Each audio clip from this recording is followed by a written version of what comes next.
The manager's voice was desperate and terrified as she blurted out, "They're here," her tone heavy with urgency. The cashier's expression shifted dramatically from neutral and tired to one of sheer horror, as if she had just woken from a nightmare.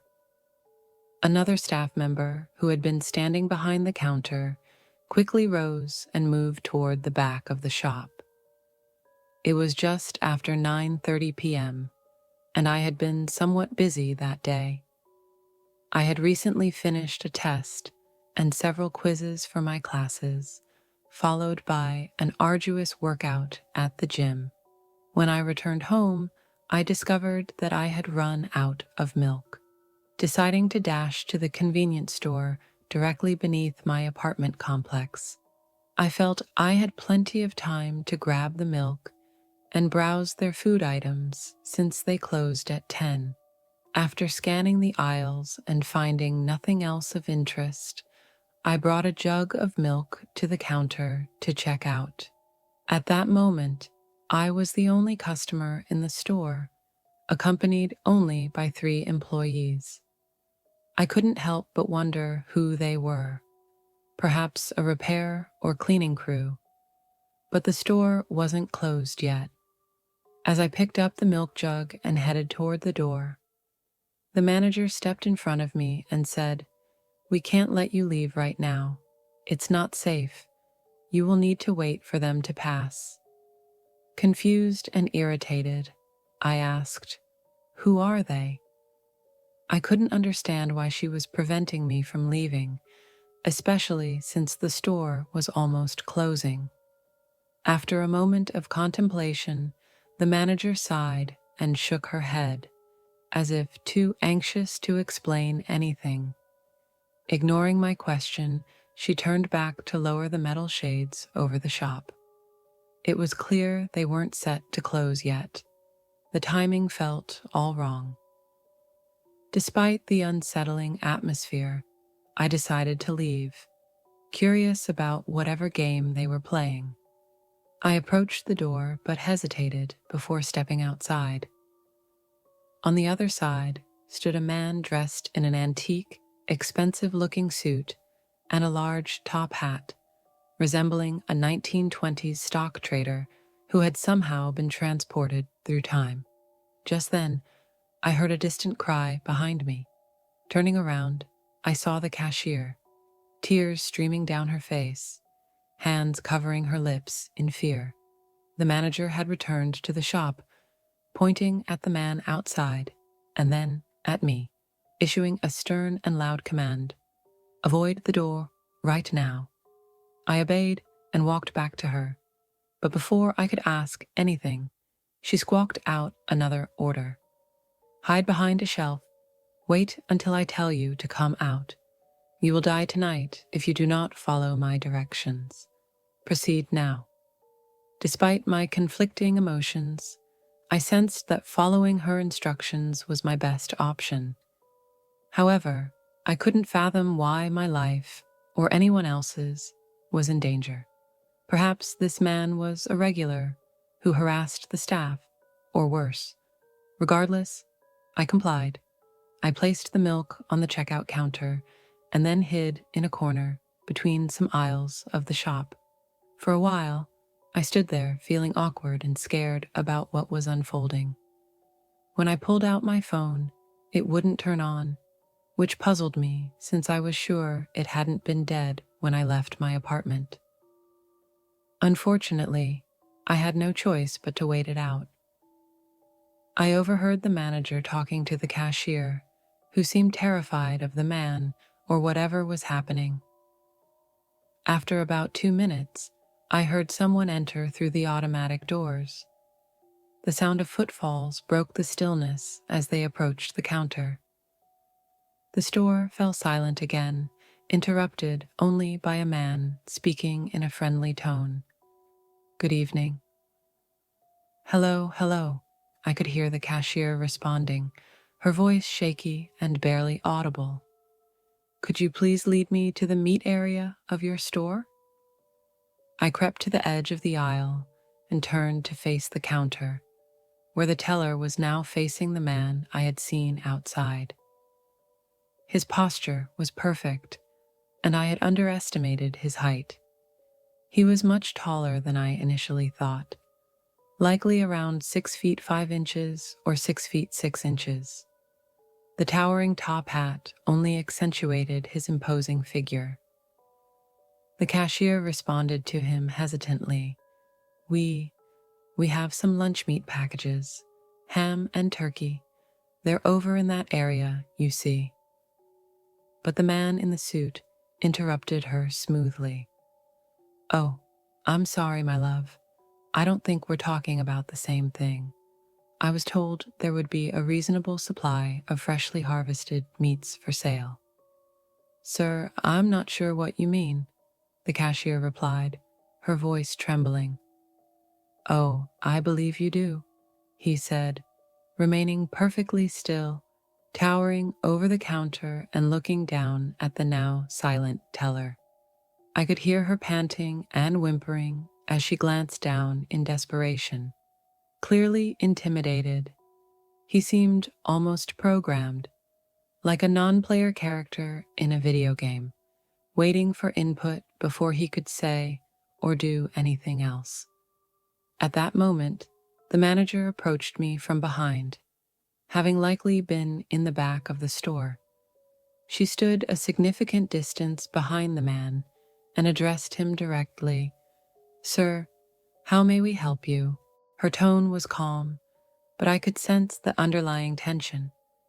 The man turned slowly, revealing a strikingly handsome and well-groomed face. He was clean-shaven, without any blemishes or bags under his eyes, and his sparkling white teeth gleamed as he spoke. "Good evening. I was told that there would be a reasonable amount of recently harvested meat for sale."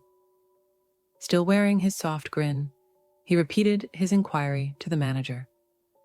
She inhaled deeply before raising her head to maintain eye contact. "Regrettably, sir, we are out of fresh meat. We will have a new shipment ready for purchase if you return, but we do not currently have any. We value your shopping with us." As the man looked down at the manager, his smile faded, and for what felt like an eternity, about 30 seconds, he became eerily still, resembling a statue more than a living person. Then, as if breaking free from a trance, his smile returned. "I get it. I'll be back. Ladies, I hope you have an amazing evening." With that, he quietly exited through the automatic doors. Once he was gone, the cashier began to cry. The manager quickly put an arm around her and guided her behind the counter, leading her to the back of the shop. I followed closely behind. When the manager reached the back corner of the store where I was hidden, she opened a janitor's closet. Inside was the third employee, the one I had seen retreating earlier, using what appeared to be a portable home phone. Not a cell phone, the store phone. "Were you successful in reaching them?" the manager asked gently as she helped the frantic cashier to the floor of the closet. "How to get here is still a mystery to them. They may take some time," the employee replied. "Can you hold it down by yourself out there?" The manager sighed, nodding her head. She shut the door and turned to me. "We may be here for a while," she said. "To get assistance, I need one of my staff members on the phone, and the other one seems unable to help. So, in order for us all to escape this, I need you to follow my instructions. If you try to leave, make a mistake, or don't do exactly what you're meant to, we all die. Do you understand?" "Yes, I do understand," I replied, nodding my head to convey my confidence. However, I was far from certain about my own abilities, and even less convinced that any of this was real. I still had no idea what was happening or who they were, whether it was the mysterious figure in the suite or whoever the employee in the closet was speaking to on the phone. As the manager passed by the first register behind the counter, I considered making a run for it, escaping through the door and returning to my room, where I could avoid the circus-like hoax they seemed to be pulling, but I was too overwhelmed to devise a proper escape plan. Suddenly, the automated doors opened again, and I heard frantic but quieter footsteps entering the store. When I turned to look at the manager, she quietly mouthed what I interpreted to be "hide" before ducking beneath the counter. I quickly padded back behind the aisles to the spot where I had been hiding. My heart raced, accompanied by the sickly sound of an elderly man with asthma, his labored breathing echoing through the store. The footsteps rushed to the counter from the entryway, pausing momentarily, but the breathing continued unabated. It seemed to oscillate between near and far, back and forth, gradually sweeping up and down the aisles. I quickly pieced together the situation and realized that whatever it was moving in my direction.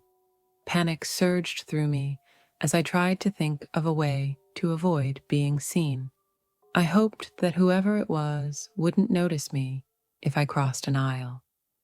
I waited for the creature to move farther down the aisle before I dared to peek around the corner. To my horror, I discovered that it wasn't a person at all. It stood about 4 or 5 feet tall, with skin that was unnaturally pale, too white for any living human, and completely nude. Its back was grotesquely bent, and its spine protruded so far that it looked as if it might tear through its skin at any moment. The small, slender legs seemed incapable of supporting the weight of its emaciated body, resembling a lizard's feet and toes. As it turned the corner, I could see its small arms and human-like hands, though they were too large for its frail frame, with long, filthy black nails. Its tight skin clung to a massive ribcage, making its torso appear as if it were clinging to its skeleton, as if it were starving. The most disturbing feature was its face. Its mouth was elongated, stretching unnaturally compared to human jaws, giving it a nearly cartoonish appearance. It remained open, revealing long, immaculate teeth that looked as if they had been manufactured flawlessly, yet they were far too long. The gums appeared dark and decayed. The creature's eyes and nose resembled those of a man, but the whites of its eyes were a sickly green, as if infected by some disease. Its hair was wiry and white, with only a few strands remaining. I quietly maneuvered to the next aisle, hoping to avoid detection. After inspecting the store thoroughly, the creature eventually left, exiting through the automated doors, its heavy breathing echoing as if it were on the verge of collapse. The doors reopened a few moments later, and the manager called me to the front. Hesitantly, I emerged from my hiding spot behind the aisle, approaching the door to see who was entering. To my surprise, it remained open. "Go behind the counter, don't talk. When they do, smile," she instructed urgently. "Smile when who—" I began, but she shushed me just as a child rushed through the door. A kid? In this city? At this hour? My mind raced with questions. What had happened to the child's parents? Just then, 6 more children followed the first, all of them seemingly lost in the chaos that surrounded us. The scene unfolds with a group of young children, likely around 5 or 6 years old, energetically sprinting around the front of the store and weaving in and out of the aisles. For a while, they seemed to be laughing and playing games like hide-and-seek or tag, behaving just as one would expect children of that age to do. The management had instructed me to just follow my instructions and leave them alone, advising me to return their smiles with my own. The children continued their playful antics for about 5 minutes before they suddenly arranged themselves in a single line in front of the counter. Each child quickly snatched a chocolate bar from the shelves, which were stocked with impulse buy items like magazines and snacks. The first child approached the register, confidently pulling out $1 and some change, coincidentally the exact price of the chocolate bar. I felt certain that no one would have complained had he not had the right amount. After placing his change on the counter, the child turned to face me, maintaining an unblinking stare that resembled how ordinary kids look at strangers without any particular intent. However, I soon realized that these children were anything but typical. The child flashed a grin at me, and I instinctively returned the smile, adhering to the management's advice. As his smile broadened, I found it increasingly difficult to keep up with his enthusiasm. His mouth stretched wide, nearly reaching his ears, revealing a full set of sharp teeth. My facial expression might have given away my unease, and fortunately the manager noticed. She tilted her head slightly in my direction and softly yet firmly urged, "Give a smile back." I forced a smile as I gazed at this peculiar creature that had locked its eyes onto mine. Just then, the child giggled, snatched the candy bar, and dashed out of the store. This pattern continued for the next few minutes, with each child mimicking the same behavior. I felt like an assembly line worker whose sole job was to be a passive observer. Despite my best efforts, I struggled to suppress my smile as I faced the bizarre sight of these little creatures.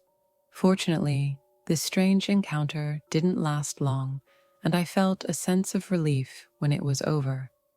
Just as I turned to leave, the manager grabbed my arm and pulled me back, saying, "This one is still here.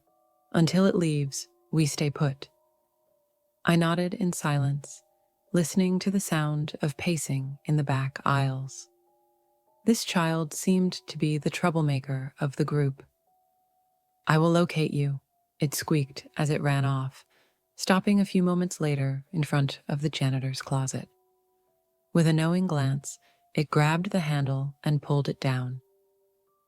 The cashier attempted to prevent the door from opening, but her efforts were futile. With a loud scream, the child monster yanked the door open with such force that it came off its hinges, sending the cashier sprawling across the floor. The creature then glanced from the cashier to another staff member on the phone, playfully taunting, "I'm going to tell on you." It left the store, laughing all the while, showing no interest in purchasing a candy bar like the others. The cashier appeared to be unconscious, and now that the door was gone, the other worker cautiously emerged from the closet. Turning to face the manager, he asked, "Now what do we do? There could be thousands of children, and we have no idea which one will wake up. Even our friends haven't arrived yet. I think we should run for it." "Number no, that won't work out well for us, and you and I both know that. Until it passes or the team arrives, we must remain here. Go hide behind the aisles with the phone. We have to stay in touch. If we don't, shit, go into hiding. Go into hiding." The manager quickly ducked beneath the counter. The employee holding the phone and I rushed to the back corner of the store. Just then, I realized we had forgotten something important as the automatic doors opened once more. The cashier remained unconscious and unresponsive on the floor. The employee next to me caught my arm as I attempted to approach her. He shook his head and mumbled, holding the phone in one hand, "It's too late. Don't." I thought he was right, but a sinking feeling filled my chest. With shaky legs, I sat down. The store was silent, so quiet that we could hear the sound of hooves clattering against the hard floor as something approached. It was followed by a sinister laughter that seemed to belong to an adult, likely a man. The weight of whatever was walking was evident from the loudness of its steps. The cashier still lay unconscious in the aisles across from us, and the creature walked alongside her. We lingered long enough to catch a glimpse of it, moving to the edge of our aisle for a better view. What we saw was shocking. A deer's legs were visible behind the aisle, across from us, supporting the upper body of a man. Or at least, that's how it appeared. I couldn't be certain, as it was dressed as a clown in red and blue. The colors matched the jester-style cap it wore. It stood around 6 feet tall, but the person beneath the costume stretched the garment's arms and shoulders due to its immense size. Each finger had long, sharp, jagged nails, and the hands were black. The face appeared to have been painted, shiny yet pallid. The lips and the area surrounding the eyes were also painted black, while a round red ball served as its nose. As it reached the aisle directly in front of the broken door and the unconscious cashier, it paused to stroll and laugh. Leaning forward, the clown grabbed the cashier by the neck, lifting her effortlessly. It tilted its head curiously, as if examining a unique specimen, peering at her as if she were an object rather than a person. Beside me, the employee was hurriedly speaking into the phone, but it was too quiet to catch any words.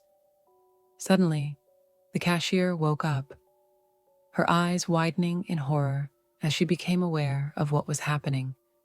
The clown held her by the neck, and when she screamed, it seemed repulsed, tightening its grip and biting into her neck. She was instantly silenced, her mouth hanging open in shock. After taking another bite, the clown raised its other hand to grasp her head as well. In one swift motion, it tore her head from her body and flung it toward us. The head landed just a few steps away, splattering blood like a shower throughout the back aisle where we were hiding. I dared not look again. The clown erupted into another fit of maniacal laughter. "I know you're over there. Do you want to watch me do a trick for you?" Its voice was high-pitched and jarring. The worker next to me, in a panic, tried to flee after dropping the phone. But before he could reach the open area in front of the counter, the clown dashed in front of him, causing him to stumble back. The clown seemed completely unfazed by the collision. It seized the worker by the wrists, lifting him effortlessly to its level. With a violent tug, it tore both arms from their sockets, leaving the worker helpless and bleeding as he let out gut-wrenching screams. On the floor, he writhed in agony. After a brief moment of laughter, the clown delivered a brutal kick with its hoof, shattering the worker's skull. I glanced down at the phone, hearing a voice on the other end, reacting to the chaos. Desperate, I picked it up and pressed it to my ear. "Hey," my voice came out raspy and terrified. "Hey, you need to blind it. Look at our phone." Before, I had known it wouldn't work, but now I was determined. "You must switch on the flashlight and aim it straight into its eyes. Do you hear me?" I reached into my pocket and pulled out my cell phone. To my surprise, it was not only on but also mysteriously fully charged, something I hadn't done. This was illogical. From the middle of the store, the clown's voice boomed, "Don't think I've forgotten about you. I have another trick for you. I'm sure you'll enjoy it." In a panic, I dropped the store phone and tried to run, but I quickly realized I had no idea where I was going. I dashed down the last aisle, frantically grabbing my phone again after it slipped from my pocket and fell to the ground. As the sound of running hooves approached from behind me, I hurriedly picked it up and attempted to switch on the flashlight. Just as I managed to turn it on, the clown grabbed me and violently flipped me over. I was fortunate enough to shine the flashlight just in time. The clown raced past me into the other aisles, screaming in pain and rage, tearing everything off the shelves and ripping the store to pieces. I got back up and continued to aim the flashlight at it. The clown tripped over a bookcase it had just destroyed, falling flat on its face. It quickly leaped back up, swung around, and swiped at me while covering its eyes. When the light hit its eyes again, it began to moan in distress. Screaming, it stumbled through the store's doors and fled outside. Once again, there was silence. After hiding behind the bar the entire time, the manager finally stood up and witnessed the bloodshed firsthand. Her expression revealed that something inside her had died when she saw the mutilated bodies of her co-workers, but she remained silent. Instead, she turned to me and asked, "Where is the phone?" Before I walked away, I turned off my phone's flashlight and put it back in my pocket. I navigated through the chaos of blood and debris to the back of the store. After retrieving the store phone, I brought it to the front desk and handed it to the manager, who remained motionless, staring in horrified astonishment at the victims before her. She picked it up and began speaking to someone on the other end. I didn't have the courage to turn around and look again. After about 30 seconds of conversation that I barely registered, the manager let out a relieved sigh and mumbled, "Oh, thank God." I wondered how long that relief would last. The voice on the other end continued, "All right, I can do that. One other person is still alive. I'll have him keep an eye out for you." The manager then hung up and turned to me with a weary, exhausted expression. "You need to wait at the door and keep an eye out for any incoming black SUVs. Tell me when they arrive. If they're the team we're expecting, give me a shout and I'll let you know. If not, stay hidden. I have some work to do in the back." She returned to the phone and made her way to the rear of the store. I didn't want to ask any more questions. I figured this crew, whoever they were, must be the answer to this nightmare. I approached the automated doors, standing guard and looking out. All I could see was the familiar street, but it was deserted. I could hear the manager fiddling with something in the back as I waited. At that moment, I started to process everything that had just happened to me. It was absurd. My mind raced with thoughts and feelings, but above all, I needed to understand what was going on.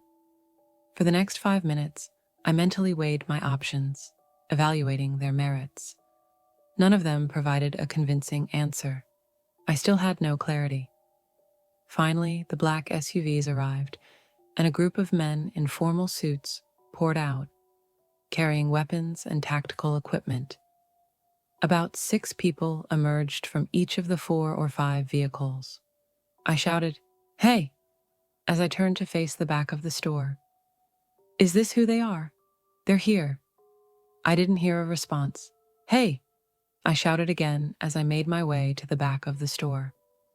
The phone lay on the floor at the end of the backmost hallway. Confused, I approached it and bent down to pick it up, but I could hear shouts coming from the other end. "We're here. Are you a copy? Hi there. Our team is coming in. Are you with us? Hi there." Before I could respond, I moved around the corner into the final aisle. The sight that met my eyes was horrifying. The manager lay face up in a pool of her own blood, her abdomen sliced open. A man squatted over her, a large knife in his hand, methodically cutting into her body. It was the tall man from before, dressed in a stylish old suit, but without the coat and hat this time. He was extracting her organs with a disturbing calmness. He paused, looked up at me with a smile, and then returned to his gruesome task. "I did say I would be back for the meat," he remarked, matter-of-factly. "Harvesting it myself doesn't present any difficulties for me." He pulled out her heart, displaying it like a grotesque trophy before placing it in a bag beside him. Standing up, he glanced at his knife and then at me. "You'll give me fine cuts too, I'm sure." His grin widened, and with a grunt, he charged toward me. I turned and sprinted for the door, but he halted when he noticed the men arriving from outside. "You're the lucky one tonight, aren't you?" he said calmly, sheathing his knife in his vest before retreating back into the aisle. He returned with the manager's body draped over his shoulder as if it weighed nothing and headed toward the janitor's closet. He unlocked the door, which looked as if it had been torn from its hinges not long ago. A cold draft escaped as he opened it, and through the small gap, I caught a glimpse of a corpse hanging from a meat hook. He tossed the manager's body inside and closed the door, scrubbing the handle as if to erase any trace of his actions. "Hello, good day," he said cheerfully before disappearing. Just then, the automatic doors behind me opened and the men rushed in. About 6 of them headed straight for the closet door, rifles aimed. They found nothing but the interior of the closet. "Dude," one yelled, as he kicked a piece of bread off a shelf. "For months, we've been chasing that son of a bitch. How does he always manage to escape?" Others began to search the store, some gathering strange-looking apparatus, while others collected fallen hairs and illuminated the tracks left by the hunched-back monster with a black light. They gathered the change and $1 bills that had been used for payments. 2 large boxes were brought in to collect the bodies of the other workers. It felt as if I had been abandoned amidst the chaos. After several minutes, a man in a suit approached me. He seemed more interested in making a statement than asking questions. "I know there's a lot to process, and not all of it makes sense. We can't provide answers that will satisfy you. I apologize for what you witnessed tonight, but there's nothing we can do. People worldwide are being harmed by these entities for reasons we don't yet understand. This business has been attacked 7 times now. We're doing our best. We are among the few trying to prevent them. We need you to keep quiet about this, because if anyone finds out about us, we'll be shut down, and there will never be answers. Deaths will occur, and the situation will only worsen. Keep your mouth shut if you wish to save anyone else," he warned, taking a breath and giving me a pitying gaze. He pointed toward the door. "As soon as you're ready, you can leave through those doors." I didn't understand what he meant, but I had no intention of staying silent. I needed to tell the world what had happened to the convenience store employees. People had to know the truth. However, I kept my intentions hidden as I passed through the automated doors and stepped out into the street. It was bustling with cars and people, a stark contrast to the horror I had just witnessed. I turned to face the shop again. It looked empty, with the lights still on, illuminating the chaos that had unfolded just moments before. I glanced back at the road and my heart sank. There were no black SUVs in sight. The scene was eerily normal. People were moving about as they typically would on an ordinary evening. The distant sound of a metro train echoed, a reminder that life continued on, oblivious to the nightmare that had just transpired. As I stood there, the weight of the events pressed down on me. I felt a mix of anger and despair. How could everything seem so normal when I had just witnessed such brutality? I took a deep breath, trying to steady myself. I knew I had to find a way to share what had happened, to make sure the truth didn't disappear like the SUVs that had come to take the horror away. But for now, I was just another face in the crowd, grappling with the memories of the night, determined to seek justice for those who could no longer speak for themselves.